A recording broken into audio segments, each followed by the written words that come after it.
Hello friends, welcome to Finance Career. In today's video, I will going to discuss with you syllabus for the post of Assistant Manager का जो vacancies आया है waste Bengal government में electricity company का, तो उसी का आज हम सिलेबस डिस्कस करने वाले हैं।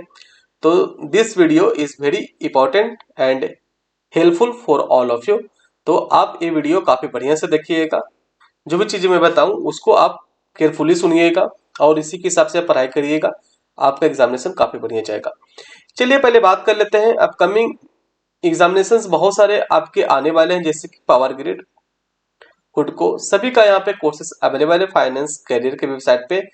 आज जो डिस्कशन करेंगे वेस्ट बंगाल में जो वैकेंसीज आया है इसके बारे में, इलेक्ट्रिसिटी कंपनी में, तो इसका भी कोर्सेस यहाँ पे अवेलेबल है जो कि आप स्क्रीन पे देख रहे हो।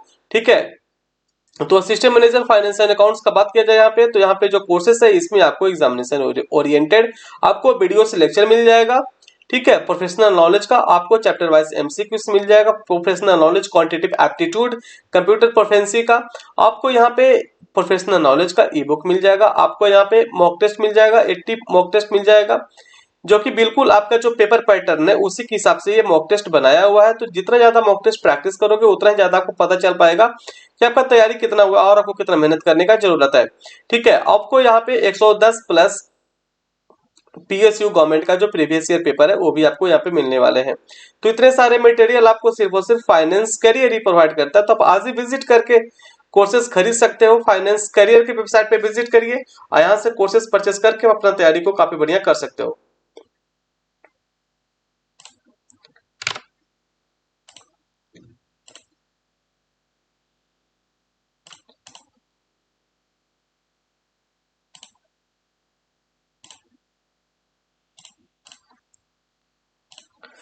यहाँ पे बात किया जाए assistant manager finance and accounts का,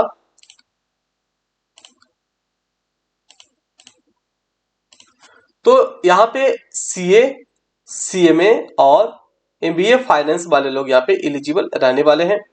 तो चलिए डिस्कशन स्टार्ट करते हैं। अभी यहाँ पे सिलेबस में आपका double entry book keeping and principle लिखा है, तो आपका जो बेसिक्स ऑफ अकाउंटिंग आपको जानकारी होना चाहिए, जिसमें कि आपको जनरल लेजर, ट्रायल बैलेंस क्या होता है, ठीक है, और जो बेसिक्स ऑफ अकाउंटिंग है जैसे कि money measurement concept, conservatism, prudence, तो ये सब चीजें आपको पता होना चाहिए। आगे बढ़ते maintenance of books of accounts में, जैसे कि ये है जो maintenance of books of accounts आपने कंप्यूटर लॉ पढ़ा हुआ, जिसमें कि सेक्शन 128 में पूरा डिफाइन किया हुआ है कि बुक्स ऑफ अकाउंट्स किसको मेंटेन करना होता है, बुक्स ऑफ अकाउंट्स मेंटेन कहाँ पे होता है, कि अगर बुक्स ऑफ अकाउंट्स मेंटेन करता है तो कितने सालों तक बुक्स ऑफ अकाउंट्स को बढ़िया से रख के रखेगा कंपनी वाले। ठीक है, आगे बढ़ते हैं इंड और एएस। तो एएस और इंड का जितना भी नाम नंबर आपको ये जानकारी होना चाहिए। स्टैट ऑडिट, इंटरनल ऑडिट, तो इंटरनल ऑडिट का बात किया जाए तो सेक्शन 138 में पूरा इसके बारे में लिखा हुआ है, प्रोविजन सारे लिखा हुआ है। ठीक है, तो इंटरनल ऑडिट किसको कराना कराना जरूरी होता है। ठीक है, ये सब सारी चीजें का प्रोविजन आपको सेक्शन 138 में लिखा हुआ है। सभी का वीडियो लेक्चर मिल जाएगा आपको फाइनेंस कैरियर के वेबसाइट पे, तो आप आज ही विजिट करके कोर्सेज कर सकते हो। कोस्ट ऑडिट के बारे में बात की जाए तो कोस्ट ऑडिट सेक्शन 148 में पूरा डिफाइन किया हुआ है। ठीक है, आगे बढ़ते हैं principle of costing, element of cost analysis में बहुत सारे चैप्टर्स है कॉस्टिंग का, जैसे मटेरियल, लेबर, ओवरहेड, तो सभी का आपको वीडियो लेक्चर मिल जाएगा। ठीक है, फाइनेंस कैरियर के वेबसाइट पे। मटेरियल से बात की जाए तो मटेरियल से यहाँ पे theoretical as well as sums भी पूछे जाते हैं, जिससे कि ईओक्यू पूछता है आपसे। ठीक है, रिओर्ड लेवल पूछता है आपसे। ठीक है, थ्योरी भी बहुत सारे क्वेश्चंस पूछे जाते हैं। लेबर से यहाँ पे सम्स भी पूछे जाते हैं। ठीक है, ओवरहेड और मार्जिनल कॉस्टिंग का बात किया जाए तो मार्जिनल कॉस्टिंग से यहाँ पे जैसे बीईपी निकालने पूछ देगा, आपको मार्जिन ऑफ सेफ्टी निकालने पूछ देगा, तो इस तरह से सम्स पूछे जाते हैं। तो मार्जिनल कॉस्टिंग का भी काफी इंपॉर्टेंट है आप लोग के लिए एग्जामिनेशन पॉइंट ऑफ व्यू से। सभी का वीडियो लेक्चर भी अवेलेबल है फाइनेंस कैरियर के वेबसाइट पे। स्टैंडर्ड कॉस्टिंग का जितना भी फॉर्मूला है वो आप याद रखिएगा, उससे सम्स बन जाएगा। बजट एंड बजटरी कंट्रोल का बात की जाए तो बजट क्या होता है, बजटरी कंट्रोल क्या होता है, बजटिंग क्या होता है, ये आपको पता होना चाहिए। किस किस तरह का बजट बनाया जाता है। ठीक है, डिफरेंट तरीका का बजट होता है, तो क्या क्या बजट होता है आपको जानकारी होना चाहिए। आगे बढ़ते हैं sources and capital structure for infrastructure project, ये सब चीज आपको पता होना चाहिए कि सोर्सेस एंड कैपिटल स्ट्रक्चर क्या होता है। किसी भी इंफ्रास्ट्रक्चर अगर प्रोजेक्ट में पैसा लगाना चाहता है तो क्या वो सोर्सेस है, कहां से पैसा लाएगा, ठीक है, और कौन सा प्रोजेक्ट पे पैसा लगाएगा, तो ये सब सारी चीजें जो है वो कैपिटल बजटिंग में आपने पढ़ा होगा। ठीक है, आगे बढ़ते हैं वर्किंग कैपिटल। वर्किंग कैपिटल भी काफी इंपॉर्टेंट है, जो कि डे टू डे खर्च में खर्च करना है, तो उसके लिए वर्किंग कैपिटल मैनेजमेंट करना जरूरी होता है। अब आगे बढ़ते हैं cash flow management. Cash flow management में जैसे ऑपरेटिंग, इन्वेस्टिंग, फाइनेंसिंग, तो इस तरह से वो क्या पूछ देगा कि ऑपरेटिंग है कि इन्वेस्टिंग है, फाइनेंसिंग है, इस तरह से क्वेश्चन पूछे जाते हैं। फाइनेंशियल मैनेजमेंट में ही आगे देखिए कैपिटल बजटिंग। कैपिटल बजटिंग में भी वही होता है कि कौन सा प्रोजेक्ट में किसमें जैसे कि उसमें रहता है कि प्रोजेक्ट ए बी सी, ठीक है, तो किसमें पैसा लगाएगा, क्या करेगा, ठीक है, तो ये सब पढ़ने को रहता है, ठीक है। पेबैक पीरियड हो गया, ये सब में होता है, एनपीवी होता है। अब आगे बढ़ते हैं इनकम टैक्स। इनकम टैक्स में जैसे कि बहुत सारे चैप्टर्स है, पहले छोटा छोटा जो चैप्टर है उसको कवर अप कर लीजिएगा, ठीक है।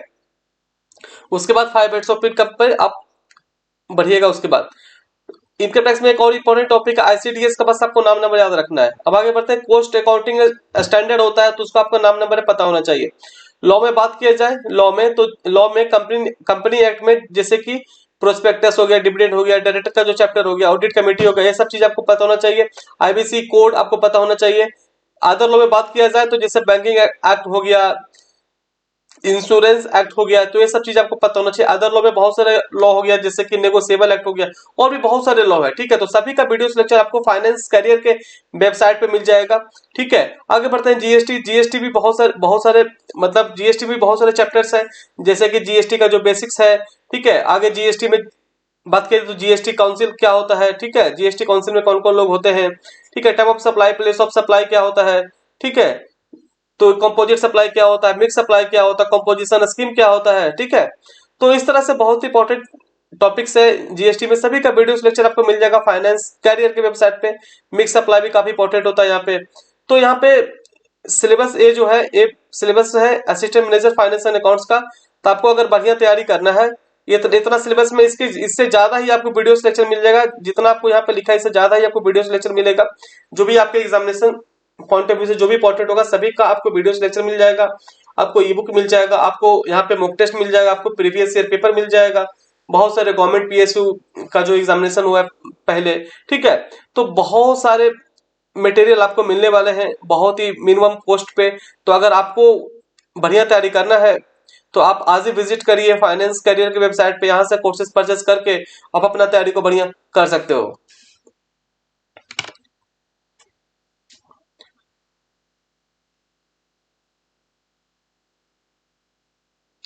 तो आज आज का वीडियो हम यहीं तक रखते हैं, ठीक है।